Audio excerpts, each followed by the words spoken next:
Thanks for asking me to speak. I'm going to talk about climate change in forests and about the alternate futures that we have depending on whether we go on a low CO2 emissions or a high CO2 emissions scenario.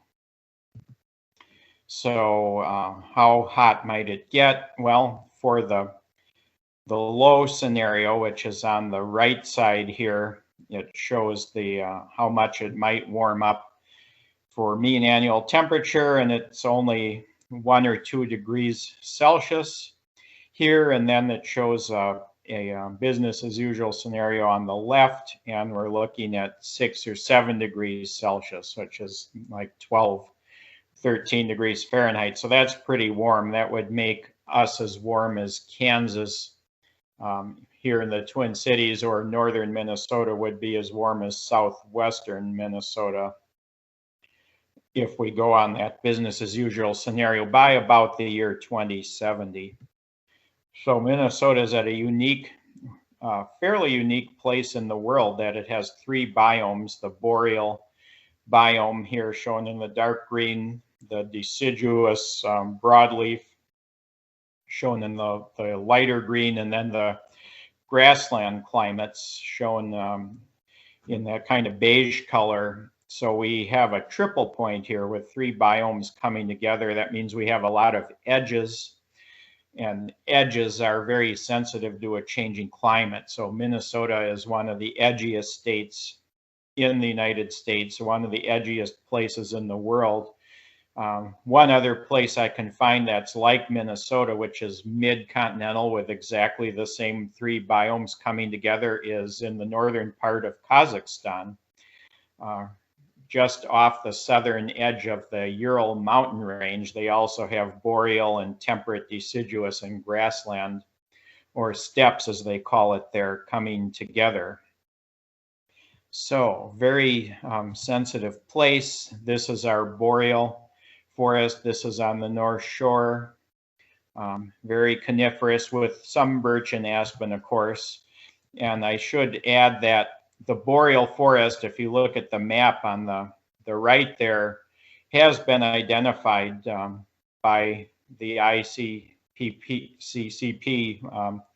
as one of the tipping points for the Earth's climate. In other words, if we get a certain amount of warming, the boreal forest could disappear, and that would then emit a lot of CO2 into the atmosphere and reinforce the warming climate. And that's why we think we need to stop at 2 degrees Celsius warming if at all possible, because if we go to 4 degrees Celsius for mean world temperature, we're not sure it will stop there, because these tipping points, not only the boreal forest, but some of the other tipping points here will be tripped, and then it might not be possible to stop warming, and it might go up to a much higher value than 4 degrees. So we really need to stay below 2 degrees to avoid these big tipping points. So back to the biomes now. I showed boreal. Here's a sugar maple basswood red oak forest in southeastern Minnesota. So this is our temperate broadleaf and our grassland or prairie biome that we have in Minnesota. So the distribution of these 3 biomes, or at least the climates that support these 3 biomes, could change dramatically depending on which scenario. And here is projected changes in temperatures for a low and high emission scenario just for this region. So you can see how it would play out here. So it blows up this part of the world that was shown earlier on the globe. And for the low emission scenario, this is in Fahrenheit now, because Don Webbles and I use this in Washington, D.C., and they don't have Celsius in Washington, D.C. They only have Fahrenheit. So 4 or 5 degrees warmer. And this is also for summer, because it turns out summer temperatures are really the key, as I'll show you in a minute here, to the distributions of trees and biomes. They're going to respond much more to summer temperature than anything else.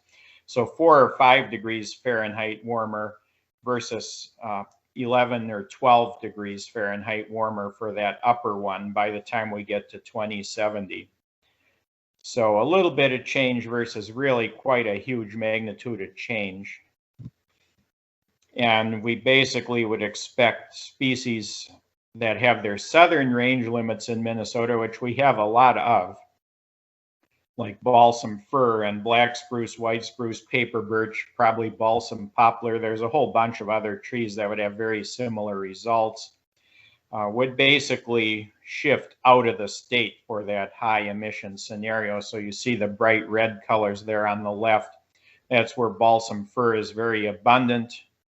Of course, that's one of the things that feeds the big fires like the Greenwood fire. So balsam fir would no longer find suitable climates in northeastern Minnesota for that high emission scenario. And these are the species that some of the species that would be greatly restricted in their distribution: black and white spruce, red pine, jack pine, aspen, paper birch, and balsam fir.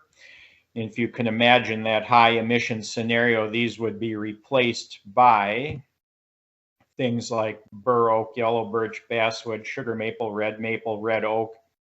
We already have evidence that red oak and red maple and bur oak are increasing in abundance a little bit with basswood and yellow birch as well from our data that we've collected in the boundary waters. So I had one graduate student who studied the transition between boreal forest and temperate forest. What makes the difference between those two groups of trees that I just showed you? So Nick Fisichella, he is now at the president of the Schoodic Institute, which is in, it's in Maine. Oh, Acadia National Park in Maine. So he's still doing forest ecology work there, but he visited all these places, and they were all selected because they have some spruce and fir growing together with some maple and oak. So they have coexistence of temperate and boreal tree species. The red triangles have very detailed data. The black stars have less detailed data from each of those locations. So it goes from Grand Marais, which has very cool summers where it's almost all spruce and fir and only a tiny little bit of maple, out to Bemidji, which has almost all temperate species and just a little bit of spruce and fir. And he looked at the relationships, especially the growth of saplings in the understory for these 5 species listed here. He looked at radial growth and height growth across that temperature gradient from cool summers to warm summers. And here's what we found for the crossover point. It's right between 64 and 65 degrees mean summer temperature, where the boreal and temperate trees would grow about equal amounts in height. And if they have equal growth rates, they could actually truly coexist with each other as long as temperatures stayed in that range. If you get up to 66 degrees mean temperature, the maples and oak as well will outgrow spruce and fir. And if you go to cooler temperatures, then the fir and spruce will outgrow the maple and oak. So if you look at a place like, say, Duluth from 1960 to 1990, it was clearly on the spruce and fir side, where if you planted the trees on the same soil side by side, the spruce and fir would outgrow the temperate species. Now they're pretty close to that crossover, and within another decade or two, if we keep warming up, they'll clearly be on the temperate side, where temperate trees will grow more and therefore over time be able to replace the boreal species. And evidence of this is all across the region of northern Wisconsin, Michigan, and Minnesota. If you look at the patches of boreal forest in northern Wisconsin and Michigan, or look at the large masses of boreal forest that we have in northern Minnesota, temperate tree species are invading the understory of boreal forests. And this is just one example near my cabin on the Door Peninsula in Wisconsin.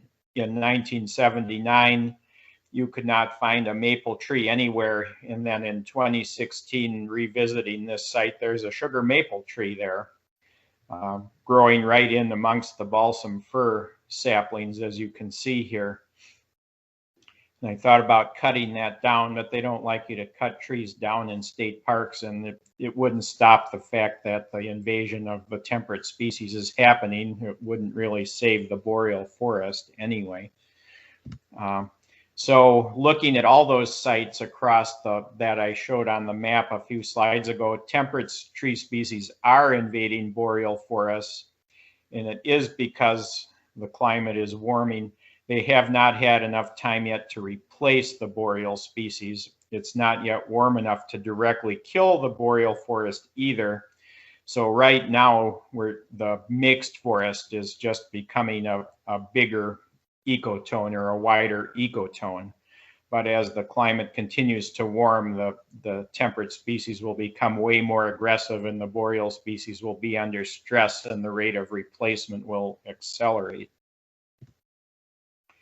There are other things going on other than just temperature. As we know, high windstorms are much more common than they used to be from thunderstorms, and as they're discovering on the Gulf and Atlantic coast from hurricanes as well.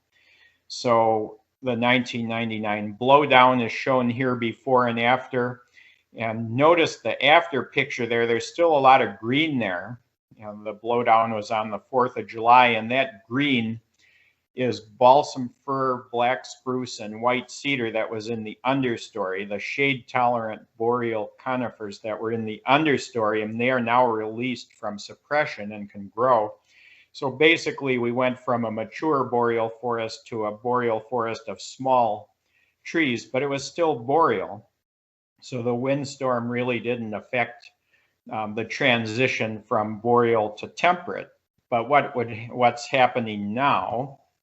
Well, this is a boreal forest where the birch are dying on the north shore. So it's got some spruce and fir, a lot of birch, and some aspen in it. All that red you see in the understory is red maple that is invaded. The understory, this is a September picture, so the maples have turned red. And of course, if a windstorm were to level a forest like this with the now more abundant maple seedlings in the understory, and in some cases oak seedlings in the understory, you would get an instant conversion from boreal to temperate forest. So windstorms now and going forward could have a much different impact on the transition from temperate to boreal than they did in 1999. So that's temperate versus boreal forest. It's basically controlled by summer temperature, but other factors can play into how fast the transition happens.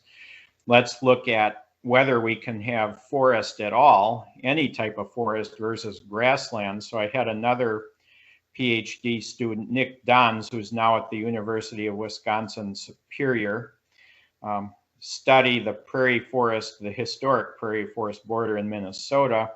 And what he found is it depends on the annual water balance, precipitation minus evapotranspiration. In other words, how much water evaporates plus water that's transpired by trees. And where that water balance is zero, that is about where the prairie forest border used to sit. So the blue and green areas in the map on the right are areas that have an excess amount of precipitation over evaporation, and those are forest climates. And then the brown areas are getting into a negative water balance where evaporation exceeds annual precipitation. And that applies to either boreal forest or temperate forest. So you need a wetter climate to support any forest at all. So what's going to happen to this zero balance, this zero water balance in those warming scenarios? Well, I'll show you that in a minute here. And I just wanted to again mention some of the other things that accompany greater water stress. If the summers are longer and warmer and there's more evaporation and it exceeds the increases in precipitation that we expect. So it rains more, but evaporation goes up even more than the additional rainfall, and it still ends up drier. Well, droughts, and we saw the droughts in the early 2000s kill a lot of the birch on the North Shore. Big fires happen when there are droughts, as we saw this summer, and also in 2006, 2007, 2011. When you get dry periods, you get big fires. And also when trees are under drought stress, they can't defend themselves as well against pests and diseases, including things like bark beetle, which is shown here. This is actually the mountain pine beetle out west in lodgepole pine, but we do know from research at the University of Minnesota that mountain pine beetle can infest jack, red, and white pine. And therefore, if they make their way here, they would be able to kill those species in a future warmer climate. We would have to get rid of our -40 in the winter, though, because that's their minimum temperature, and that could happen in northern Minnesota in a warmer climate. And then we have these weird distributions of heat waves where extreme heat waves go further north than they ever did before, because the jet stream has these large amplitude waves in it. And this is the spring of 2012, where extremely warm weather reached almost all the way to Hudson's Bay. At mid-March, it was in the 80s in southern Minnesota, reached the 70s in northern Minnesota at mid-March, and we actually had magnolias in bloom in March in Minnesota. This will have a big impact on exacerbating the direct impacts of a changing climate, both with respect to water balance and how warm the summers are. This is what happened after that. In the upper picture, you see one of our plots in the boundary waters with balsam fir and jack pine that have turned brown because they woke up too early in March and then ended up having frost damage a month later. And then you see a spruce forest near Thunder Bay in the lower picture. And this could become more common, and it could help propel the transition from boreal to temperate or to grassland, depending on exactly what the climate does. Because the temperate trees are not damaged anywhere near as badly, because they don't wake up as fast as soon as it warms up as the boreal species.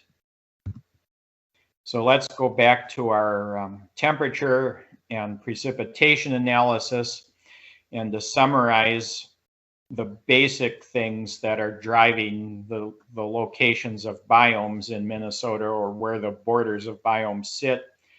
For temperate versus boreal forest, on the upper bar, it's the mean summer temperature.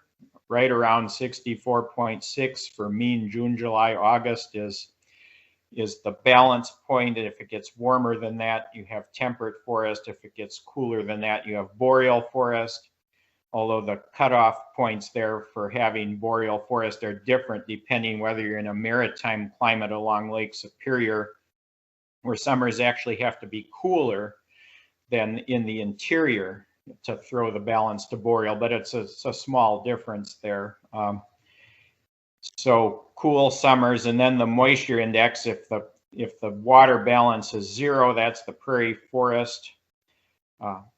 Crossover point, if it's -2 inches, negative water balance prairie, +2 inches is forest. So if you just map these, throw these on the map now for the climate we have right now, using the mean for the last 30 years, and then also put them on the map for projected futures around the year 2070, with a reduced emission scenario and a business as usual scenario, what do you get? Well, that's on the next slide.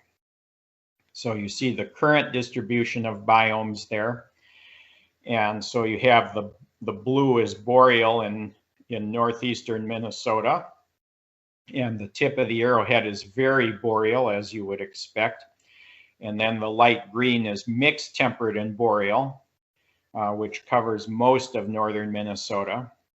The surprising thing here is that the prairie, which is the orange and brown, it has moved off to the west out into the Dakotas. So southwestern Minnesota is not the prairie climate that it was at the time of European settlement. And that's because we are getting more rainfall now, but summers have not warmed up enough so that the evaporation outstrips that extra rainfall. But whether this summer will be the turning point in that remains to be seen. It could be, but we won't know for another 10 years. But anyway, most of southern Minnesota is now a forest climate, a broadleaf or temperate broadleaf forest climate, as is almost all of Iowa. So if you're managing a prairie remnant in western Minnesota and you're having a hard time fighting the trees that are trying to invade, I'm not surprised by that. So shifting to the west for the prairie forest border, but it might come back, and it probably for the high emission scenario will not stop where it was at the time of European settlement. It could go much further to the east. But first, let's look in the upper right, the low emission scenario in 2070. We still have a little bit of pure boreal forest in northeastern Minnesota, still a substantial swath of the mixed boreal and temperate. So the boundary waters would still look pretty much the way it looks today. There'd be a little bit of a shift to more temperate trees, but there would still be a large presence of boreal species. The prairie forest border would shift a little bit back into Minnesota. So it would still be recognizable as Minnesota. For the high warming scenario, however, it's a much different story. Minnesota becomes the new Kansas, is the wording that I used that landed me on the front page of the Washington Post last year. And the northeast tip of the arrowhead would still support some forest, but it would be broadleaf forest. It would be oak and maple. So you would still have some forest in the eastern boundary waters, but by the time you get out to International Falls, there would be a lot of grassland areas with a few patches of temperate forest. Still be a little bit of temperate forest on the north sides of the big hills down in the driftless area in southeastern Minnesota, which actually shows up here because our models had a fine enough resolution to capture that physiography of the hills in southeastern Minnesota. But a huge push to the east for the prairie forest border. And to do that as an analog, so take the middle of the boundary waters right now, find a place that right now has a summer climate comparable to that high warming scenario. By 2070, you land about at Granite Falls, which is the orange star on this map. And if you find pictures of vegetation on similar physiography in the two areas, you get this in the boundary waters. This is mainly a black spruce stand with some birch in it, a few jack pines, a few balsam firs, of course, and it's on old granitic rock. And then if you warm up the summers by about 8 degrees Fahrenheit, and also find some granitic rock in nice outcrops natural area near Granite Falls, this is what you get. So the difference between these two is simply about 8 degrees of mean summer temperature. Similar soils and physiography, just different temperatures. So you have scattered oak trees and a lot of open grassy vegetation as well on this type of a site with a warmer summer. And of course, when you change the biomes or you change the vegetation, vegetation is habitat for wildlife, so you will change the wildlife species. So lynx would be replaced by bobcat, moose would be replaced by deer, and there's lots and lots of bird species that one could choose. Blackback woodpecker happens to be one of my favorites because they're so abundant in my study sites in the boundary waters. But there are lots of bird species that would be replaced. And if you want to hear about that, Jerry Nemi was going to speak at Sugarloaf, I think, coming up at some point here. He has a really good presentation about how the bird community would respond to these changes in the forest. So that's changing vegetation, changing wildlife. And you said I should include something about the book, so here it is in order to reach out to the public, but it's just a beautiful book to have regardless. For any reason, Art on the Edge of the Boreal Forest. It's a collaboration between me and Jerry Nemi and 10 botanical artists in Minnesota to illustrate the tree species like black and white spruce, balsam fir, balsam poplar, paper birch, jack pine, red pine, that are likely to be greatly reduced in abundance or even disappear in a warmer climate. So it has art that the botanical artist did on each of those tree species and the birds that live in those species of trees and some of the insects. And you can buy it at a thing called Book Baby, which is a place that can print on demand and send to people who order it. And here you see a couple examples of the art. We have Tamarack by Marianne O'Malley, and we have Blackburnian Warbler by Kathy Franzen. And these are two of the botanical artists who reached into the bird community and also the insect community in order to do this book. And finally, another art project we have to reach out is one that David Luke, who's a professor of photography at one of the community colleges here in the metro area, did, where he took photos of iconic scenes in the boundary waters, which you see on the left here reflected in the water. And he digitally erased the boreal forest above the water and put in a picture of an oak savanna from southwestern Minnesota. So you see the pre-global warming boreal forest reflected in the water and the future potentially oak savanna, unless we start going on a reduced CO2 emissions scenario really fast here above the water. So with that, I just wanted to acknowledge the National Park Service, the Environmental Trust Fund, and the people listed there who helped with the research or donated money. With that, you haven't mentioned cedar trees. I noticed in here. Can you tell us about that? Secondly, and maybe more importantly, following up on that good question, what are your thoughts about what everybody here can do, should do? How do we advance the laws, given what's going on politically? And I hope you don't tell me you don't want to get involved in politics. Right. The first part of the question is about cedar trees. Cedar trees are not quite as sensitive to climate as the other species that I mentioned here. They might be reduced in abundance somewhat, but they're a little bit more tolerant of warmer climates. So I didn't put them on the list of the most impacted trees. You can find them in fairly warm places, like Indiana and places like that where they grow on certain cliffs. Cedar trees are incredibly interesting because they're the longest lived tree in this part of the world. There's one cedar tree that was documented at 1,650 years old on the Bruce Peninsula and Lake Huron. And some of the ones in the boundary waters, I think, are 700 or 800 years old. Yeah, I mean, and trees like the spirit tree, we'll never be able to core them because they have some hollow in the center. But in my opinion, that tree is probably 700 years old, because I've studied a lot of cedar trees throughout my life where I knew their age and there's certain growth characteristics that indicate how old they are.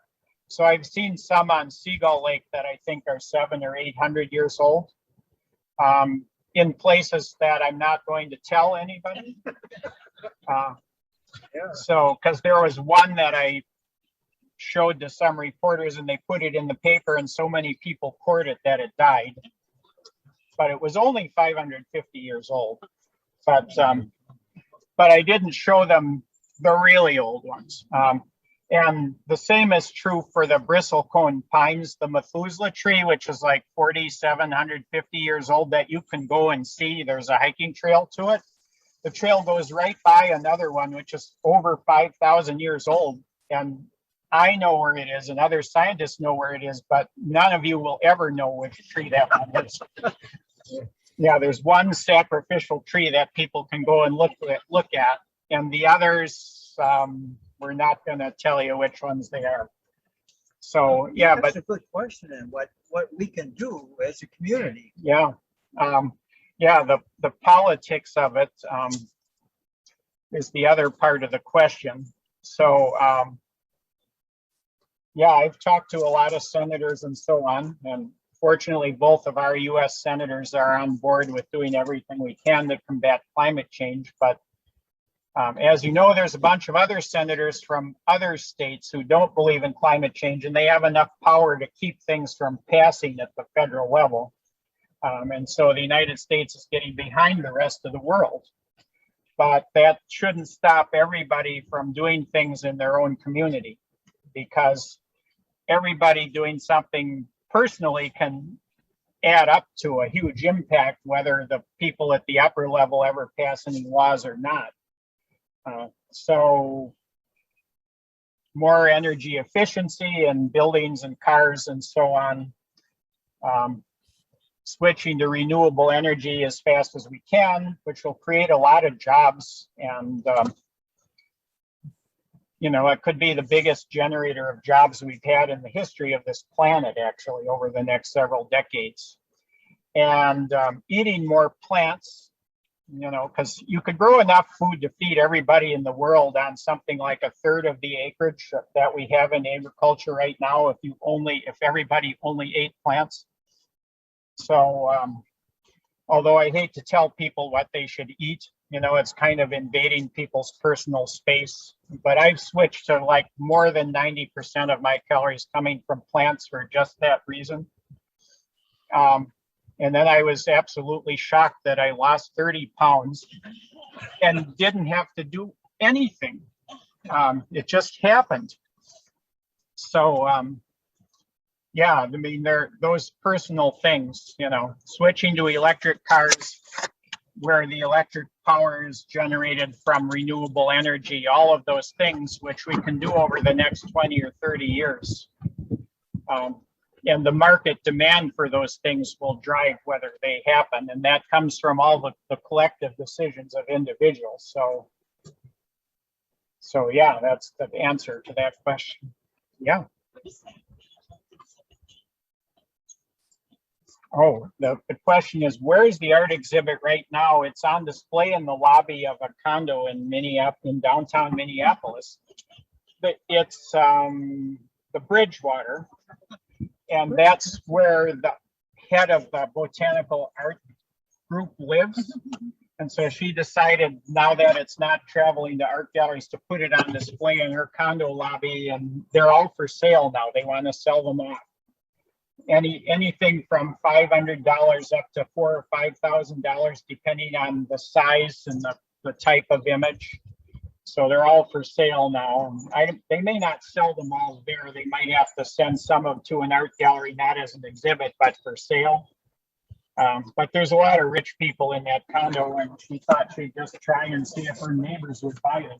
So, you know, I'll never be able to afford to live in that particular condo. You know, I did run into like 3 people here who live in my neighborhood in Minneapolis. I'm on the board of directors of a thing called the Loring Greenway Association, and that's a greenway from Nicollet Mall to Loring Park. And the city told us they would not do anything with it other than the concrete. And so we formed an association of neighbors who live on the greenway. There's over 1,000 condos on the greenway.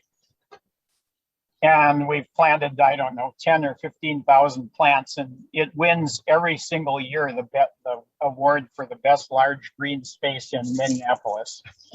And I have a garden there that has 30 species of native woodland wildflowers, using the shade of a north side of a building instead of a real forest. which is another thing everybody should do, is plant native plants everywhere because they help sequester carbon and they support the pollinator network. You can even do it in the middle of downtown Minneapolis. So I proved that because I did it. Yeah. Yes.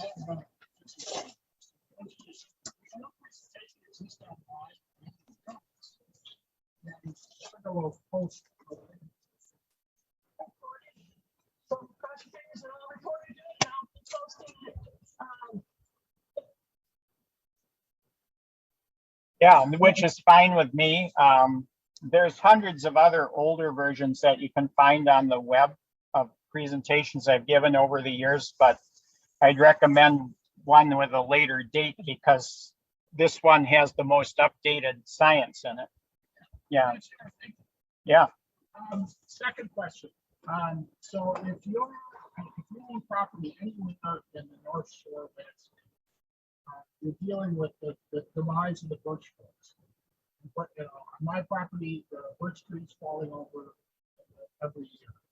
Am I better off? I've asked foresters this. I keep on hearing in terms of carbon sequestration, am I better off leaving the wood laying in the forest deteriorate over a long period of time, or burn? Well, I think the answer to that question, if the alternatives are leaving it or burning it, the answer is leave it on the ground. And it's the host for hundreds of species of fungi and insects, and often different species of plants pop up along the edge, and salamanders live there and the whole bit. So I would just leave it on the ground. Yeah. Yeah. I mean, I have the same problem on the Dorp Peninsula. We had some big birch trees that died, and we left a lot of the wood to lay on the ground for that exact reason. It will decompose, but it'll take decades, and part of it will not decompose. The lignin part of it might not decompose for centuries. Yeah, so it'll be, a lot of that carbon will go in the atmosphere a long time from now. So you're delaying emissions, which is good. Yes. Yeah, Mike Reichenbach. Yeah. Haven't seen you in a while. I haven't seen anybody in a while. And now that I've retired from the university, Oh, you did. I can ask you all kinds of questions. But Lee, the one I want to ask you today is, there's a lot of efforts going into assisted migration. What are your thoughts? Yeah, assisted migration is moving native species further north as the climate changes. And my thoughts are we need to know a lot more about that, and we will probably be doing a lot of it. I mean, let's say that we can't rein in our CO2 emissions and we go down the high emission scenario and the boundary waters becomes an oak savanna. Do we want it to be a crappy oak savanna full of buckthorn, or do we want it to have all the oak savanna species that exist in southern Minnesota? And if we do, they're not going to find their way there, and we will have to move them. On the other hand, for the low emission scenario, assisted migration would be just a few movements, short distances of a few things.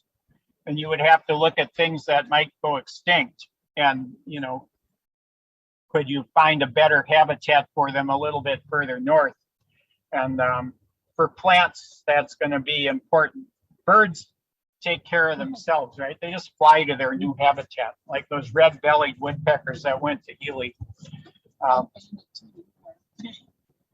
Even here, because the summers are really cool here, I wouldn't expect that species to be here. But they know more about what the climate is suitable than we do, right? So they're telling you that it's warmed up substantially. Oh, but if they're going north, though, even north of here. Yeah. Did you have another one, or should I? Yeah. Yeah.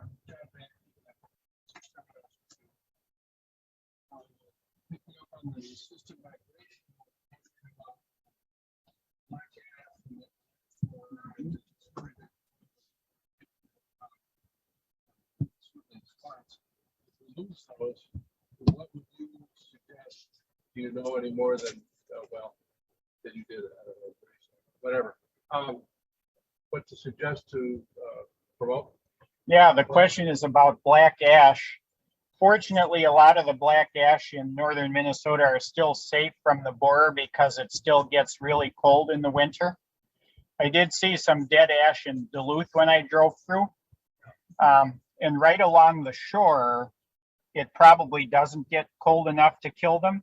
But you get into Ely, where it still gets occasionally down to 40 or 50 below zero. And I don't think the emerald ash borer is going to live there for a long time in the future. And so those 900 million ash trees that live in the kind of the interior central part of Minnesota are pretty safe for now. And if we follow the low emission scenario, it will never get warm enough to kill them. The high emission scenario, it might. But what the question, if you're in an area where they do die, what to replace them with? And my best answer from looking at what's actually going on in the field is balsam poplar. Balsam poplar grows in swamps. It produces millions of seeds. Yeah, I'm seeing it take over naturally in some places with, especially on the Door Peninsula, which has the effect of Lake Michigan, so it doesn't get cold enough to kill the borers there. And balsam poplar is spreading. But there are other things that will grow in swamps, surprisingly, paper birch and white spruce.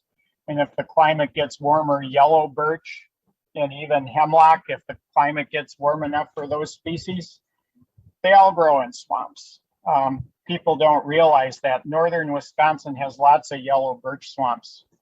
And there are yellow birch swamps over by, what is that little town west of Grand Rapids? Deer River or whatever. Yeah, there are yellow birch swamps around there that I've seen and around Bena. It's surprising that paper birch and yellow birch and balsam fir and white spruce will grow in those swamps. The only reason they're not there is because black ash is a better competitor, but if it's out of the way, some of those things can go in there. And then there might be some other trees from further south if the climate gets really warm, things like black willow and river birch, silver maple. They could all grow in those swamps in a warmer climate. Yeah. You already mentioned bur oak. Is that one that you have seen? Yes. Yeah, bur oak will grow in swamps. In addition to that, in southern Minnesota, we have swamp white oak, which, as its name says, will grow in swampy areas. And of course, alder, and there's nothing wrong with like dogwood, alder, and willow shrubs either. You just don't want it to become hybrid cattail or glossy buckthorn, right? So. Yeah, that was the point I was going to bring up, is that the invasive species today that is coming. Yeah.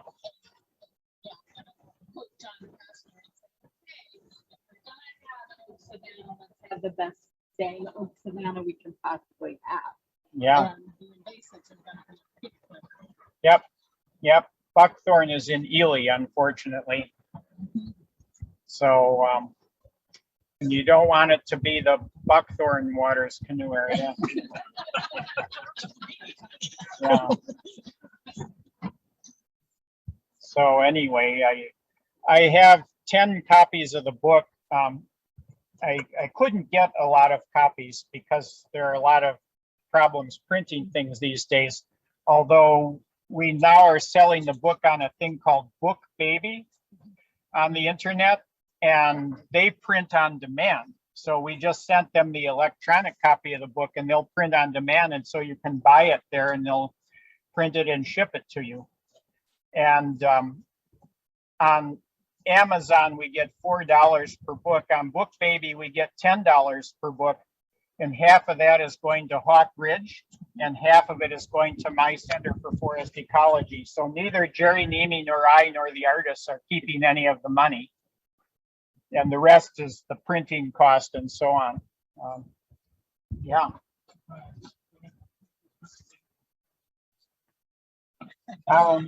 You don't have to pay more to get me to sign it. Yeah, I mean, the problem is going to be that I didn't have enough copies for everyone who wants one. And I don't know how you can sort that out, but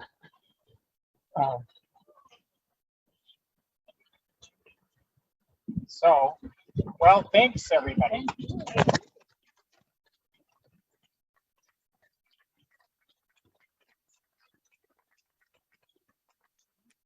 Thank you, everybody, for coming. We really appreciate your support. And, yeah, thank you very much to Lee for giving this great talk. Yeah. So, come back soon.